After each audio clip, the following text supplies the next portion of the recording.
Hey everybody, this is Jason Akers again with Green Acres Pest Control. And today I want to go over ants in my little makeshift soundproof room. Let's talk about where ants come from. Why is it that when you drop a piece of food, within minutes, sometimes even seconds, ants are all over your stuff, eating on it, chowing down, having a great time? Where did they come from? Do they get a message back at their nest? Boop, boop, boop, boop. Hey, there's food there. Let's go get it. Hopefully, I can shed some light on where ants come from, why you see them, and how to control the issue. Think about liking the video. If you like videos like this, give me a thumbs up. If you really like it, consider subscribing to my channel. I do live streams. I come in, I try to premiere all my videos. This one may be a premiere. It just depends on how long it is. I usually don't premiere anything less than 10 minutes long. If it's anything over 10 minutes, I like to be there to answer any questions that you may have live. You don't have to ask questions about what's going on in the video. You can ask questions about anything, anything at all. So hopefully this video will help you and you maybe shed a little bit more light on ants, where they come from, and how to kill them. So you drop a little bit of orange juice on your counter in the morning. You're making breakfast. You go and you start scrambling up some eggs, or maybe you're making some bacon or something like that on the stove, and you glance over and the ants are covering the little bitty drop of orange juice that's gotten on the counter. Or maybe they've gotten into a plate of donuts, or maybe they got into a biscuit or something like that. Where did the ants come from? How did they know that there was food right there? 20 minutes ago, you didn't see anything. You didn't see ants. You haven't had ants all year long. All of a sudden, out of nowhere, there they are. They knew the orange juice was there. They got into it. All right, so in order to understand this, you have to understand a little bit about bugs and their behavior. So most insects, including ants, like to travel in the cracks and the crevices. And if I think a little bit about this, if I remember, in post, I'm going to put maybe a picture up here, or maybe up here, or maybe somewhere on the screen of some places that you can look yourself to find these ants and where they are. Because in all actuality, the ants are there. They're there. They were there before you dropped the orange juice. They were there before you set the food down on the table. They were already there. You just didn't see them. So how did they get to the spot? Did they teleport? Was it magic? You know, how did they know you dropped it?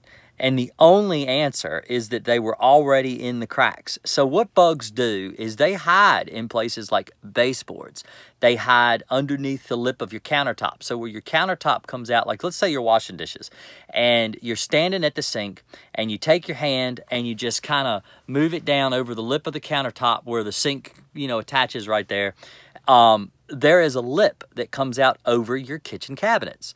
That little lip, if you look with a flashlight, which is, in my opinion, the #1 tool of an exterminator, if you look up underneath that lip of that countertop, there's a crack that forms right above the kitchen cabinets, where the countertop actually rests on top of the kitchen cabinets.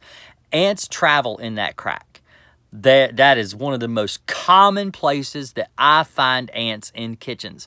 If I go into kitchens, other than underneath the sink, you can actually open, and I've got several videos showing, you know, how to bait for roaches and where to treat underneath the kitchen sink and everything for cockroaches. These same places are places you'd want to bait for ants or also treat for ants underneath the kitchen sink. And so think about checking out that video. I'll link it in the iCards above, and I'll put some details below on where you can go and actually see those videos too. But so if you'll notice that little crack above where the countertop attaches to your kitchen cabinets, you could treat in that crack. So what you do is you do a crack and crevice treatment. Now, this is why most pest control is important to do indoors. And if you check my last video that I just did, I was talking about spray jockeys and why it's important to treat your baseboards, why it's important to allow for pest control to actually come in and treat the inside of your house. And a lot of pest control technicians are getting away from indoor treatments, but it's really important to do baseboards. It's really important to do the cracks and crevices around inside your kitchen. behind another primary place that ants like to hide in your kitchen is behind your splash block. So the splash block is the area behind your kitchen sink where water tends to kind of splash up and hit the wall. Sometimes it's a tile, sometimes it's like a formica, sometimes it's a different type of material that, you know, maybe part of your countertop, maybe you've got like a little piece of granite up there behind your sink. But what will happen is the water will splash up against those places and then run back in the sink, which is why they call it a splash block. But what happens is the ants will get underneath that little crack. Now, the crack forms where that splash block sits on top of your counter. And some people say, well, my countertop is one solid piece. So basically your countertop curves up over top of the splash block. It's all one solid piece. Well, if that's the case, then the ants will travel behind the splash block up against the wall. What will happen? In fact, they'll live there. What will happen is water will splash back against the wall. You may have a window there. It may just be a wall there. But what will happen is the water will set on top of that splash block and it will seep down behind it, even if it's caulked. You know, caulking isn't perfect. And sometimes there's little cracks and holes and stuff. And it will soak in behind and it will get into the wall boards. Sometimes there's plywood. Sometimes it's sheetrock. But what will happen is it'll run over behind the sink, and sometimes you can even see it under the sink. You can get under the sink and you can look at the wall and see where the water's been running down. You can see the actual water marks where people have been too sloppy when they're washing dishes, and the water will drain behind. But what this does is water creates a soft surface that carpenter ants will like to live in. And there are many different types of carpenter ants, and you're probably thinking, well, the ants in my kitchen are teeny, teeny, tiny. Carpenter ants can be teeny, teeny, tiny too. They're not the kind of ants that actually do real bad damage. They're not going to tear up your kitchen or anything like that. But they can live in the wood if it's softened. They will live in sheetrock. They will live in water-damaged, you know, things in your kitchen. And so what will happen is the water will splash up underneath that kitchen window or underneath, up on top of that splash block, run down behind the sink and collect there and make the wood soft. Not enough to do damage, not enough to really hurt anything, but it's enough to soften it, just enough for the ants to want to say, hey, I can live there. And speaking about water damage and places that ants like to live, they will live around sliding glass doors. Sliding glass doors are really bad for carpenter ants. They're bad for ants, period. Ants love to live around a sliding glass door. Things will collect in the tracks of the door. And so you need to make sure you treat around your doors really well. If you have a deck that butts up against the house, maybe the ants are coming from there. Where the deck butts up against the house, it bolts usually to your what's it called? The seal joist. So a lot of times your deck will butt up against the seal joist of the house and it'll be bolted to the house right there. Where those pieces of wood meet, or where that piece of wood meets the wall of your home, debris, leaves, dirt, stuff like that will get down in that crack, and it makes it really nice place for ants to live. So, you know, you may have ants living there, and they may be traveling back and forth in your home, and so waiting for little pieces of food to drop, like orange juice or something that they can get into, and then they take it back outside where they're living, which actually this is pretty common with ants. A lot of times ants are actually living outdoors, and they're traveling back and forth in the house to get your food. So if you do a really good exterior, interior, baseboards, windowsills, doors, places like that, cracks and crevices throughout the entire house, and you treat those areas, a lot of times that will stop ants. But another thing about, like I was going under water damage, dishwashers. Dishwashers are notorious for ants. Now, people will call me a lot, and they'll say, hey, Jason, I've got ants living in my dishwasher. Well, that's not actually possible. Ants can't live inside the area where the dishes are being cleaned. They can get in those areas, but they're not going to worry with those areas while the dishwasher's actually running. What they'll do is they'll squeeze in around the cracks and crevices around the seals, around the doors, and they will get in and they'll get the water and they'll get any food that gets rinsed down the drain and stuff, maybe in the bottom of the dishwasher from washing your dishes and stuff like that. They will get in there and they will eat that stuff. But what they'll do is, a lot of times when you install a dishwasher, a little bit of water will drip around behind the dishwasher and it will cause the wood to get soft. And so the bugs like to live in that piece of soft wood. Your dishwasher can have seals that go bad where the water will just slowly drip, and you may not notice that you actually have a leaky dishwasher until you know, maybe even months, maybe a year. You know, I've actually seen damage from dishwashers that has been going on for, by my calculation, 2-3 years, where it just slowly, just one drip and then another drip and then another drip over years and years and years. Not enough to really, you know, raise a water bill, but enough to damage the wood underneath the dishwasher. And so ants will love to live in those places. I have actually gone to the point of pulling the dishwasher out. Usually a dishwasher is only held by 2, maybe 4 screws. You undo the screws, you pull the dishwasher out, and you treat all the cracks all up around behind the dishwasher, and that helps a lot. You can also dust areas like this if you're, you know, having problems with ants living around behind a dishwasher.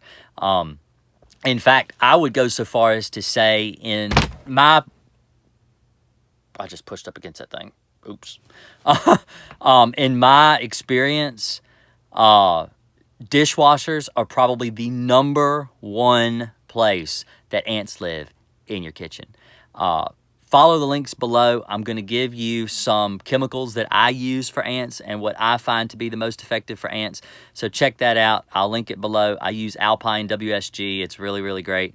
I don't really bait for ants. I've tried it. The problem with baiting for ants and eliminating ants with ant bait is that the ants will start to realize that it's killing other ants.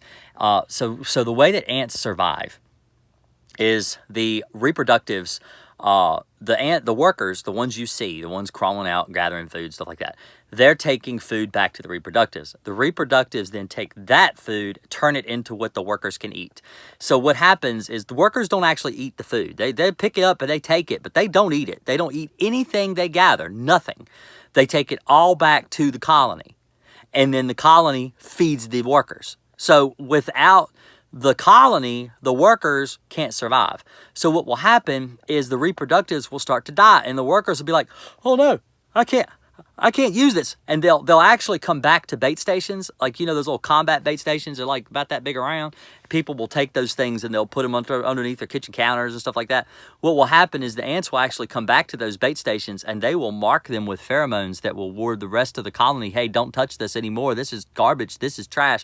They'll throw everything that those ants have been eating, all that bait, they'll take it and throw it out of the nest, throw it out of the colony, and they'll eliminate it because it's poison. It's killing ants, and they recognize that it's killing ants, and they're chemical sensitive. Ants are very chemical sensitive, so they can recognize like ingredients. So if you ever notice the active ingredients in your baits, if they're all the same active ingredient, they will recognize that that's the same thing that killed ants before, and they won't take it either. Even if you take and replace the bait station with a brand new one that hasn't been marked, they'll come back and mark it.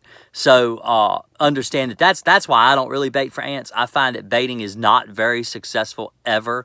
They do have a few baits on the market now, really rare to find them. They're not very, you know, common yet, that use transference, which means that the worker ant will die from coming in contact with it, or that the colony that feeds that ant, when they go to feed, because let's be frank, worker ants eat reproductive ant poop. That's what they do. And so they've got these baits out now that actually transfer into the poop of the reproductive, and so when the ants eat that, they die, and that's a lot more effective. But like I said, it's still really, in my opinion, in experimental phase. It's not that common. I think there's only like 1 or 2 baits like that out, and they're still kind of, you know, trying it out. But I've had real good success doing crack and crevice throughout the house. I use granules outside to treat the like mulch beds and stuff, get mulch away from the house. That helps with ants. So hopefully this has been a helpful video to you. I don't like to run these videos more than 15 minutes or so because they just get real long and I kind of drug out, but I think this has been a pretty good video. A lot of information about ants and how to eliminate them yourself. Like I said, check the description below. I'll post all those videos I talked about and all those links and everything. You guys have a real great day. I really appreciate it, and I'll see you next time. Thanks.